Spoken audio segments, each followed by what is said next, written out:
Assalamualaikum warahmatullahi wabarakatuh. Sebelum memulai pelajaran pada hari ini, alangkah baiknya kita berdoa terlebih dahulu. Berdoa mulai. Berdoa selesai. Alhamdulillah kita dapat bertemu pada siang hari ini dengan saya Brahma pada pelajaran biologi. Bagaimana kabarnya kalian semua? Semoga tetap dalam keadaan sehat walafiat. Pada materi sebelumnya kita telah membahas tentang jaringan, organ, dan beberapa sistem organ. Nah, pada pelajaran kali ini kita akan membahas tentang sistem pencernaan pada manusia. Nah, dalam sistem pencernaan kita akan membahas tentang 3 materi, yaitu pertama, proses pencernaan, yang kedua, alat-alat pencernaan, dan yang ketiga, beberapa gangguan sistem pencernaan. Nah, untuk yang pertama yaitu tentang proses pencernaan manusia. Nah, proses pencernaan pada manusia itu ada 2. Yang pertama, proses pencernaan secara mekanik. Yang kedua, proses pencernaan secara kimiawi.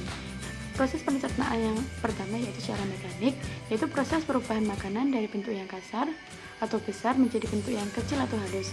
Pada manusia, mamalia pada umumnya, proses pencernaan mekanik dilakukan menggunakan gigi-gigi. Terus yang kedua, pencernaan kimiawi atau enzimatis, yaitu proses perubahan makanan dari zat-zat yang kompleks menjadi zat-zat yang lebih sederhana dengan menggunakan enzim agar dapat dicerna oleh tubuh.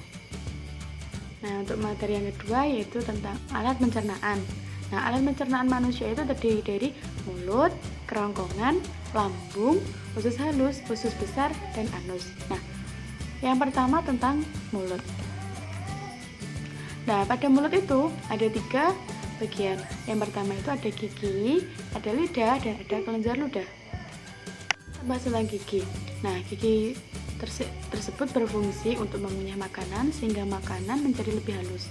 Keadaan ini memungkinkan enzim-enzim pencernaan makanan lebih cepat dan efisien.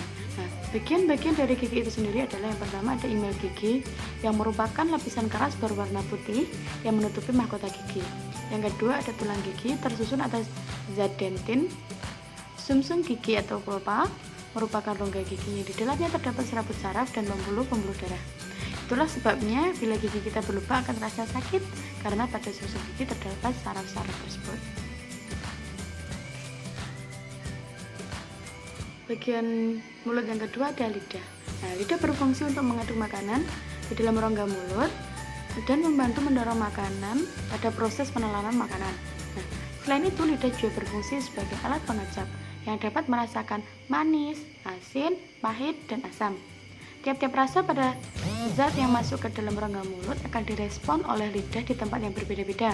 Nah, letak setiap rasa berbeda, yaitu yang pertama rasa asin, yaitu di lidah bagian tepi depan.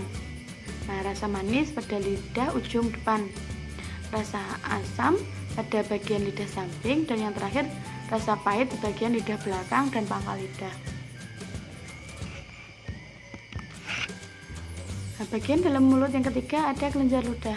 Nah, kelenjar ludah ialah kelenjar pencernaan yang pertama kali mencerna makanan ketika makanan masuk ke dalam mulut. Kelenjar ludah menghasilkan enzim tialin yang berguna untuk mengubah zat tepung menjadi zat gula. Nah, kelenjar pada rongga mulut itu ada 3 pasang, yaitu kelenjar parotis, yang kedua kelenjar submandibularis, yang ketiga ada kelenjar sublingualis. Nah, kalau kelenjar parotis itu terletak di bawah telinga. Sini. Yang kedua ada submandibularis itu terletak di rahang bawah. Yang ketiga ada kelenjar sublingualis itu terletak di bawah lidah. Nah, kelenjar parotis menghasilkan ludah yang berbentuk cair. Kelenjar submandibularis dan kelenjar sublingualis menghasilkan getah yang mengandung air dan lendir. Alat pencernaan yang nomor 2 ada kerongkongan. Nah, kerongkongan atau esofagus merupakan saluran penghubung antara rongga mulut dan lambung. Nah, kerongkongan berfungsi sebagai jalan bagi makanan yang telah dikunyah dari mulut menuju lambung. Jadi pada kerongkongan tidak terjadi proses pencernaan. Nah, otot kerongkongan dapat berkontraksi secara bergelombang sehingga mendorong makanan masuk ke dalam lambung. Gerakan kerongkongan ini disebut gerak peristaltik. Nah, gerak peristaltik itu adalah kontraksi pada otot-otot kerongkongan, yaitu melebar dan menyempit untuk mendorong makanan masuk ke lambung. Selanjutnya, organ pencernaan atau alat pencernaan makanan nomor 3 ada lambung, yaitu ventriculus, merupakan kantung besar yang terletak di sebelah kiri rongga perut sebagai tempat terjadinya sejumlah proses pencernaan. Lambung terdiri dari 3 bagian, yaitu bagian atas kardiak, bagian tengah membulat namanya fundus, dan bagian bawah yang disebut glorus. Nah, kardiak berdekatan dengan hati dan berhubungan dengan kerongkongan. Pilorus berhubungan langsung dengan usus 12 jari. Nah, berikut enzim yang diproduksi oleh dinding lambung beserta fungsinya.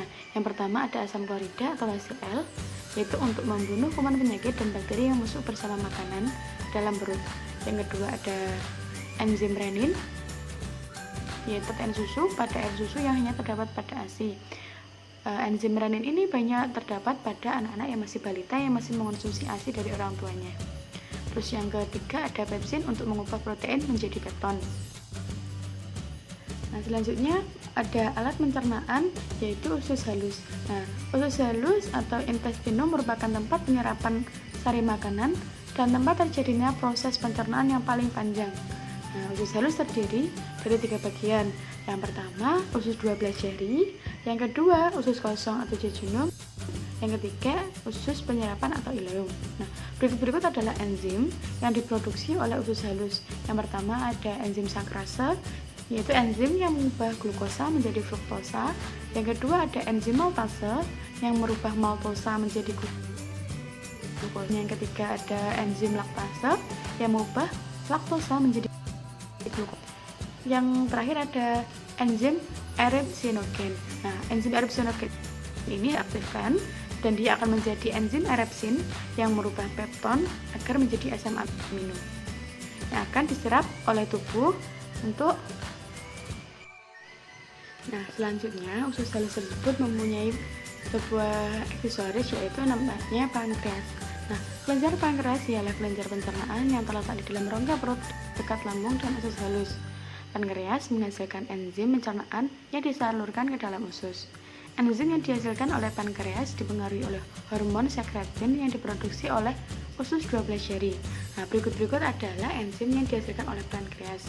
Yang pertama ada enzim amilase, yaitu untuk mengubah amilum menjadi glukosa. Selanjutnya ada enzim lipase untuk mengubah lemak menjadi asam lemak dan mengubah lemak menjadi gliserol. Yang terakhir ada enzim tripsin untuk mengubah protein menjadi senyawa asam amino. Alat pencernaan yang selanjutnya ada usus besar. Nah, usus besar yaitu makanan yang dicerna di usus halus, misalnya selulosa, bersama dengan lendir akan menuju ke usus besar dan menjadi feses. Dalam usus besar terdapat bakteri E. coli. Bakteri ini membantu dalam proses membusukkan sisa makanan menjadi feses. Nah, sisa makanan dalam usus besar masuk banyak mengandung air. Nah, karena tubuh memerlukan air, maka sebagian besar air akan diserap kembali oleh usus besar. Nah, penyerapan air ini merupakan fungsi penting dari usus besar, yaitu disebut dengan absorpsi. Dalam usus besar, feses didorong secara teratur dan lambat oleh gerakan peristaltik menuju ke rektum. Gerakan peristaltik ini dikendalikan oleh otot polos, yaitu otot tak sadar. Selanjutnya yaitu alat pencernaan terakhir, anus atau rektum.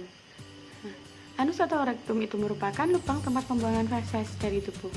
Sebelum dibuang lewat anus, feses ditabung terlebih dahulu pada bagian rektum. Apabila feses sudah siap dibuang, maka otot sphincter rektum mengatur pembuangan dan menutup anus.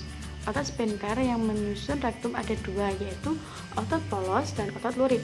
Nah, jadi proses defraksasi atau buang air besar dilakukan dengan sadar, yaitu dengan adanya kontraksi otot dinding perut yang diikuti dengan mengendurnya otot sphincter anus dan kontraksi kolon serta rektum. Akibatnya feses dapat terdorong dalam tubuh. Nah, pada materi selanjutnya kita akan membahas tentang beberapa gangguan pada sistem pencernaan. Yang pertama yaitu diare.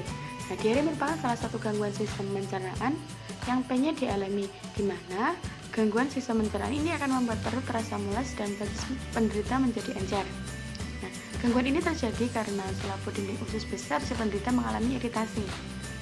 Ada beberapa hal yang menyebabkan seseorang menderita diare, di mana salah satunya yaitu mengandung kuman, sehingga dengan begitu gerak peristaltik usus menjadi tidak terkendali serta di dalam usus besar tidak terjadi penyerapan air. Jika feses penderita bercampur dengan nanah atau darah, maka gejala tersebut menunjukkan bahwa si penderita mengalami disentri, yang mana gangguan itu disebabkan karena adanya infeksi bakteri Shigella pada dinding usus orang yang menderitanya. Nah, selanjutnya gangguan pencernaan nomor 2 yaitu gastritis. Gastritis merupakan penyakit atau gangguan di mana dinding lambung mengalami peradangan. Gangguan ini disebabkan karena kadar asam klorida atau HCl terlalu tinggi dalam lambung. Selain itu, gastritis juga disebabkan karena penderita mengonsumsi makanan yang mengandung kuman dan penyakit. Gangguan pencernaan yang ketiga ada MAH. MAH merupakan penyakit yang sudah tidak lagi aneh untuk kita semua. Nah, karena penyakit yang satu ini biasanya dialami oleh banyak orang. MAH merupakan penyakit atau gangguan sistem pencernaan yang ditandai dengan adanya rasa perih pada dinding lambung. Selain itu, MAH juga disertai dengan adanya rasa mual dan perut menjadi kembung. Gangguan ini terjadi karena tingginya kadar asam lambung. Penyebab utama gangguan ini yaitu karena pola makan penderita tidak baik atau tidak teratur, stres, dan lain sebagainya. Selanjutnya ada sembelit. Sembelit merupakan salah satu gangguan pada sistem pencernaan di mana si penderita akan mengeluarkan feses yang keras. Gangguan ini terjadi karena usus besar menyerap air terlalu banyak. Sembelit disebabkan karena kurang mengkonsumsi makanan berserat seperti buah dan sayur atau kebiasaan buruk yang selalu menunda-nunda buang air besar. Makanya jangan suka menunda ya. Dan pada sistem pencernaan selanjutnya ada hemoroid atau wasir, yaitu terjadinya pembengkakan atau pembuluh darah yang berada di sekitar anus atau rektum. Nah, biasanya tidak ada gejala dalam penyakit ini, yaitu timbulnya benjolan yang berada pada rektum. Gangguan sistem pencernaan selanjutnya ada parotis edemika, yaitu penyakit ini menyerang kelenjar ludah, terutama kelenjar parotis. Akibatnya kelenjar yang terserang menjadi bengkak, panas, dan nyeri. Parotis ini disebabkan oleh sejenis virus yang ditularkan melalui air ludah atau air liur. Selanjutnya ada karies gigi, yaitu penyakit ini disebabkan oleh bakteri Streptococcus. Bakteri ini dapat mengubah karbohidrat menjadi asam laktat. Asam inilah yang secara perlahan dapat melarutkan emel dan menimbulkan lubang. Apabila lubang tersebut telah mencapai pupa gigit, akan terasa sakit. Untuk mencegah penyakit ini, gosoklah gigi Anda habis selesai makan. Dan jangan lupa sebelum tidur untuk gosok gigi. Mungkin cukup sekian penjelasan Ibu tentang materi sistem pencernaan pada hari ini. Semoga dapat dipahami, dan jika ada pertanyaan silahkan ajukan pada kolom grup chat. Mohon untuk diperhatikan grup chat. Kurang lebihnya dari Ibu mohon maaf. Akhiran, wassalamualaikum warahmatullahi wabarakatuh.